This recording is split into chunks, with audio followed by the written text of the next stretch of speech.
Have any of you ever heard or said the following words?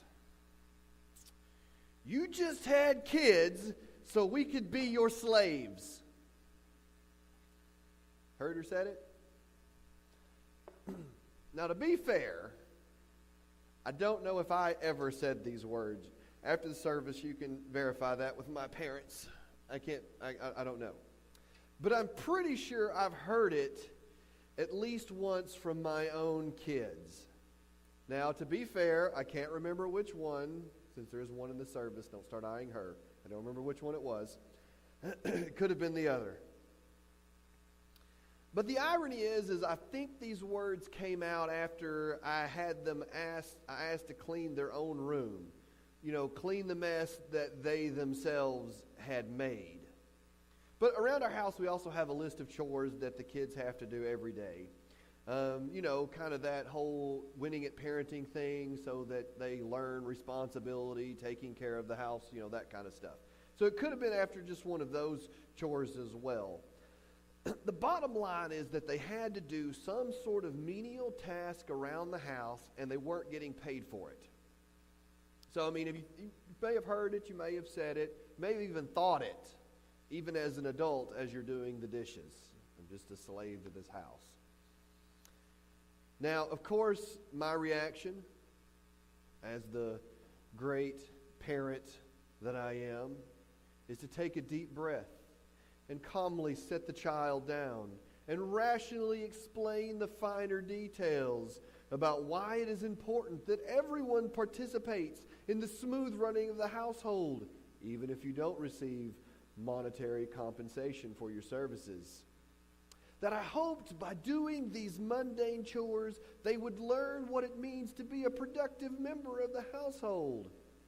That I'm trying to instill in them a sense of pride and a job well done and a love for the family.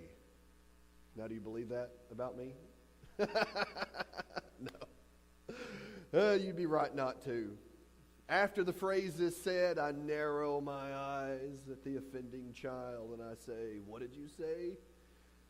Now, we should learn never to repeat ourselves after a parent says that, but you still do it. So they say and they repeat their defiant answer, and I may have said, that's what I thought. And then, I get the crazy eyes as a parent. When your kids say defiant things like that, you get kind of squinty and they start going in all different directions. And then I may have went on a rant, because you wouldn't believe that about me, that I can rant, but I can with the best of them. On some rant about all the things I do for them and don't get paid, and then all I'm trying to do is to make them productive adults so that some point in the future they move out of my house.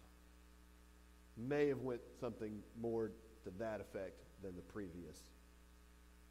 Now, this is one of the more humorous ways that we try to raise our children, but it does get to the heart, though, of what I see as a crisis of identity that tends to happen within our church and society. Do we as individuals feel valued and appreciated, like a valued member of the family, or do we feel like we are being used? Now, while as adults we may have never uttered these words, although you may have, I bet there have been times when you did feel, when you did something for someone, and for whatever reason, you felt like what you did wasn't appreciated or valued, right? It happens. Sometimes it happens daily. Don't start elbowing your spouses right now. Now, I will be the first to admit that this type of thing is normal from time to time. Relationships are tricky, and I, myself, don't always do a good job of being appreciative of what others do. But if this becomes a pattern of behavior, if we constantly feel like all we're doing is giving and getting nothing in return, or we fail to see the intrinsic value in what we are doing, then we can develop this perception that we are nothing more than slaves in the relationship. And what happens then? The relationship falls apart usually. Now, this isn't just true with human relationships, but in our relationship with God as well. Now, in the case of God, it may be an unconscious thing. but it still happens. I find it ironic that today is New Year's Eve, and I'm following the lectionary, so the passage from today was already pre-picked for me. But it dovetails nicely, and I think, with what today is. And my prayer is that you look forward to this new year with hope. And in that spirit, you may have made some New Year's resolutions. You may have also reached the age where you're like, forget it, it's just another day. But you may have. I don't really write New Year's resolutions down, but I always start out with the best of intentions. Like, I'm going to be a better version of myself. I'm going to work out better. I'm going to stop eating sweets just as soon as they're all gone from my house, because you have to eat them up to get rid of them. 3 cookies a day is normal over Christmas break. That's all I'm saying. But I'm going to eat better.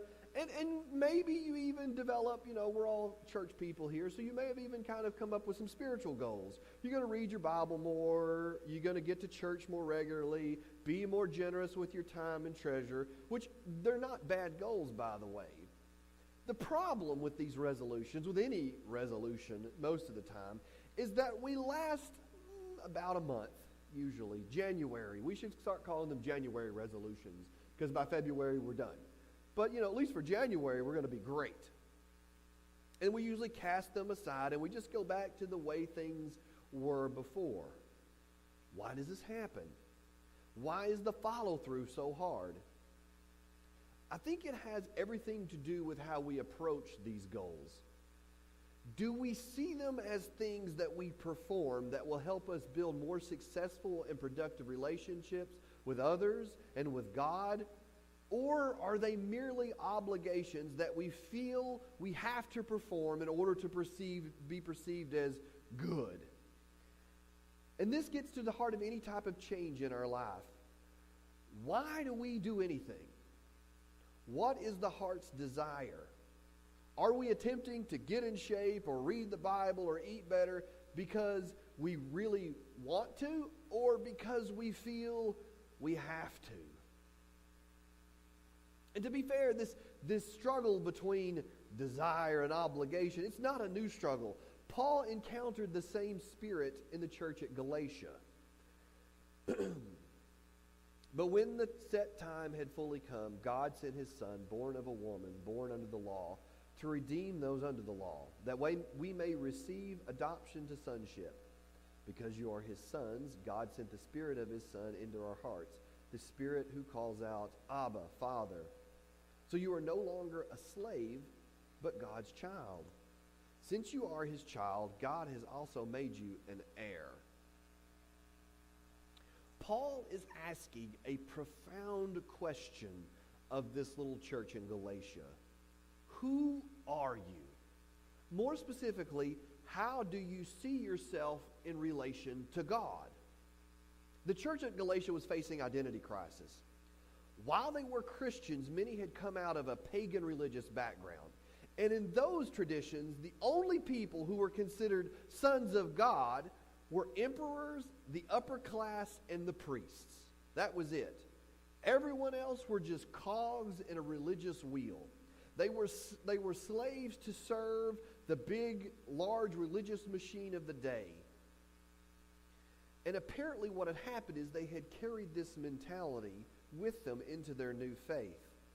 They were faithfully performing all the religious rituals, but they did it out of the wrong heart. So Paul asked them this profound question.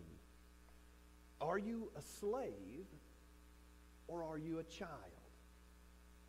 Now, a slave serves for 2 reasons, largely. One, obligation. They feel they have to do a task because it is their station in life. Usually it is an identity that is forced on them by the prevailing social order, and they do that in order to keep them compliant. God has made you a slave. If he wanted you to be anything else, well, then you would have been born into a different family. And for thousands of years, this was how the upper class controlled the masses. There was a fixed social order, and you had an obligation to stay within your order. There was no way you could move up or down. And so if you were a slave, the whole society was stacked against you, and you did what you had to do, because if you rebelled, then the order would collapse. Now, that only works for so long, and then you realize you're getting the short end of the stick. And so you're thinking, well, maybe I need to change the social order. So the second way that slaves were made to, stay in their station of life was a sense of fear of retribution. A slave without rights serves because they are afraid of the consequences if they fail. Fear is the necessary attitude, is a necessary tool to maintain the attitude of a slave. Because a slave has no rights or inheritance, fear becomes the primary motivator for work. However, if the fear of consequences are removed, then they won't serve. Hence why many people start out with good intentions of going to church or reading the Bible or losing weight or any of those other kind of things, but their heart isn't in it. And once they figure out that there really aren't any immediate consequences to not doing the action, they quit. But if our attitude is that of a son or a daughter, a child belonging to a family, it's different. Now, while we are young, we may perform tasks for the family that we don't want to do. You still have to clean your room and eat your vegetables and all of those kind of things. But the goal is different. The goal is to train us up so that when the time is right, we can take our place as full members of the family. Now, to be fair, there are times we do things out of a sense of obligation. The work of a family isn't always fun. The work of the church and the kingdom isn't always fun. And I'm not going to say that our motives are right 100% of the time. But the attitude of someone who says, this is my family, this is what I'm a part of, is different. In our hearts, we always return to this deeply held truth that we belong to God as His child. We are loved by Him, and He is good. We don't go to church or read the Bible or be in relationship with others out of some twisted sense of obligation. That if we don't, that the almighty smiter is going to come down and beat the soup out of us. We do the things that we do out of love for our Father and our family. Now, I'll be the first to admit that this is a difficult concept for some, because when they look at the relationships of their earthly family, all they can see is brokenness. Maybe your parents were abusive or absent. So this image of God as Father is hard to accept because of earthly family baggage. But God isn't like an earthly parent. My prayer is that you see God as the parent who loves you like you're supposed to be loved. God doesn't engage in emotional manipulation. Rather, He seeks the best for all of us. Thus, when we commit to living within the bounds of the familial relationship, of letting that Spirit He places in us to work, we do the work of the church and the kingdom because we know they are important in maintaining the family relationship. It is work that we have a stake in, a work that gives us meaning and purpose, the work of relationship and of family. Sometimes we need reminding of that. In this passage again, Paul is reminding the church of Galatia, they are sons, not slaves. The relationship with God isn't one of master and slave, but of parent and child. Not obligation or fear, but one of love. Now, being a child, like being a parent, does come with certain obligations. And for too long, the church has done a terrible job of saying that. But if you think about functional human families, children, especially adult children, have obligations to their parents. For us, we need to be a part of a body of believers. We need to be engaged in living the kingdom values outside the four walls of the church. We need to engage in regular study of the Word to know what God desires from us. But unlike a slave, we don't perform these tasks out of fear or obligation, but of love.